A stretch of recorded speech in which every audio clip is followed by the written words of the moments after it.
Hello there, and welcome to another episode of Space Engineers Showcase. I'm Jack, and today I'm going to be showing you my Ghost class recon ship. Now the purpose of this ship is it's a stealth cruiser, or a stealth corvette. It's not that big.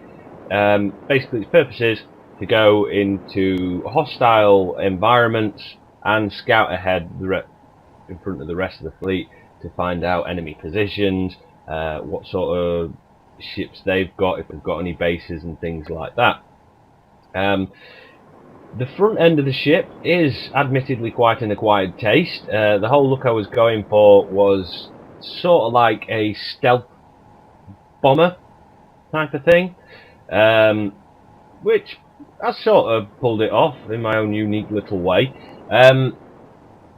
Now this ship was probably one of the first ships I ever made, so it's before conveyors and a lot of the other different blocks and things like that were introduced. Now on the front end we've got two comms arrays, two antennae, so obviously sending and scanning and receiving signals. A light, so in the event of it being in a comms blackout, what you can do is you can get to within a certain range of your allied fleet and the light can be turned on and off in a way of sort of like Morse code, like to signal to the fleet number of units, etc. It's also got two ore detectors on, because when I made this ship I thought, well, obviously you're not always going to be at war, and a ship like this has a very specific purpose. So in the event of peacetime, what this ship can do is it can be used as a scout ship again, but sent to different uncolonized parts of space to scout asteroids to find out whether or not it's worthwhile going there, in order to find out if it's got any minerals and ores and things like that worth sending the mining ship to set up a mining base and mining operations on there. As regards to armaments, it's very lightly armed. It's only got 4 Gatling turrets. This is because this is not a warship. It's not meant to be in fight. All these Gatling turrets do is target missiles and target enemy fighters and asteroids, should it be in a asteroid field, to keep it safe and buy it some time while it can basically spool up its engines and then jump away. The original concept and design idea with this was based on the Battlestar Valkyrie from Battlestar Galactica, which appeared in one of the episodes. Battlestar Valkyrie is basically a stealth Battlestar. As well as obviously the 2 nacelle engines, it's got 2 reactors on the back, which I'll show you in a moment. It's also got solar panels. Now the idea of this is basically you get into enemy space, you get up to a certain speed, turn off your dampeners so you can basically just coast, turn off your engines, and these solar panels should power things like doors, med bays and things like that. However, it's probably unlikely, because obviously everyone knows who plays Space Engineers, solar panels are less than useless. On the rear it's got 2 large reactors. This is its power source. This is the only power source that it has. As I said, this is an old ship, and it was before the conveyor systems were introduced, so the only way to fuel your ships was to manually put things in.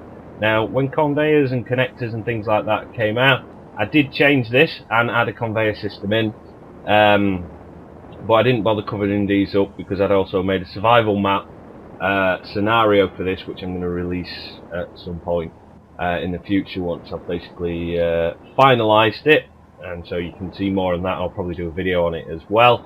But again, it doesn't really matter these being exposed, because the whole purpose of this Corvette cruiser is to stay out of fights. Along the top we've got a collector, so things can fuel it, and it's got a couple of storage containers inside for things like ammo and supplies and things like that. Engine wise, it's completely mirrored down the middle, so it's got the same amount of engines up and down, left and right and backwards and forwards. Moving on to the inside of the ship, there's 2 ways into this ship, as it is mirrored. You've got this side and you've also got the other side, and these are like maintenance hatches and also boarding. You've got 2 small cargo containers on this for keeping your supplies. As you come up to this part, you've got a airlock which leads you to the main ship. It's only got one tier, one level on this ship. So again, it's very fit for purpose and very well, it's basically just has one or two roles in mind. As we go down this corridor, on this side we have the crew quarters. Now this obviously looks very barren because as it stands at the minute there's nothing like beds or bunks or anything like that, and instead of doing things like putting corridors sideways or the little armour plates, half plate things to make beds and chairs and things like that, I decided to leave it bare because all in all you can tell they're not beds and things like that, so it sort of takes away from the aesthetics of it. On this side you have a med bay. In the unlikely event that you do end up getting injured on this ship, you can obviously get revived, heal yourself, and also now change the colour of your suit should you want to change from black to red with a new update, which is pretty funky. These rooms here, you've got the commander's quarters and the XO's quarters. And then you have a little bridge area here. Now it's got two turrets on the bridge, so in the event it is boarded you are protected in a way. 4 crew consoles for working things like comms, weapons, sending and receiving messages and things like that, and obviously the captain's chair sitting proud front and centre. You just get in. Now speed wise, this is quite a fast ship. It's got good acceleration and good de-acceleration. As I said, everything is mirrored on this ship, so it is structurally sound. There we go.